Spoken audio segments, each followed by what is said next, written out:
2 वाटी ज्वारी घेऊयात.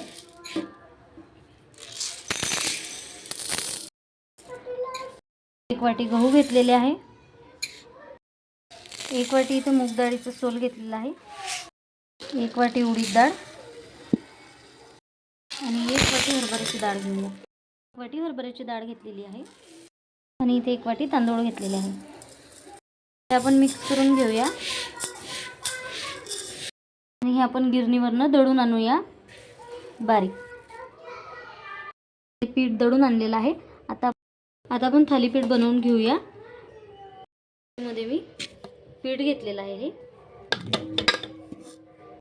त्यामध्ये आपण कांदा घालून घेऊयात बारीक कापून घेतलेला. 1 चम्मच मिरची आणि लसूणची पेस्ट, 1 चम्मच हळद, जिरे पावडर, 1 चम्मच धने पावडर, चवीनुसार मीठ, खूप सारी कोथिंबीर. मध्ये थोडं तेल घालून घेऊयात 1 चमचा. हे हळूहळू मिक्स करून घेऊया. आता हे आपण यामध्ये थोडं थोडं पाणी घालून हा उंडा भिजवून घेऊयात.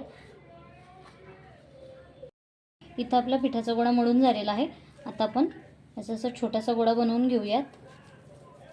इथे मी कॉटनचा रुमाल ओला करून घेतलेला आहे. त्यावर आपण हा गोळा घालून घेऊयात आणि ओल्या हाताने आपल्याला थालीपीठ असं थापून घ्यायचं आहे.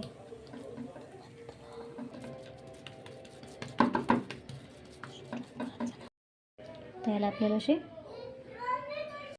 आता आपल्याला असं करून घ्यायचं आहे आणि तवा गरम करून घेतलेला आहे. त्यावर आपण तेल घालून घेऊया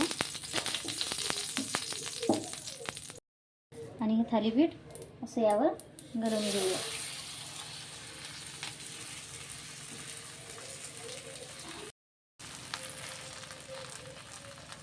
वरून परत आपण थोडं तेल घालून घेऊया.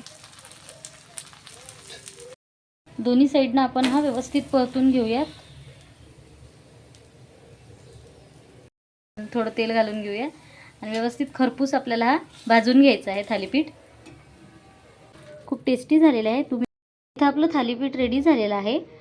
तुम्ही दह्यासोबत, टोमॅटोच्या चटणीसोबत किंवा पुदिन्याच्या चटणीसोबत सर्व करू शकता. आणि व्हिडिओ आवडल्यास व्हिडिओला लाईक करा, चॅनलला सबस्क्राईब करा. तुम्ही पण बनवा, तुमचा एक्सपिरियन्स मला शेअर करा. धन्यवाद.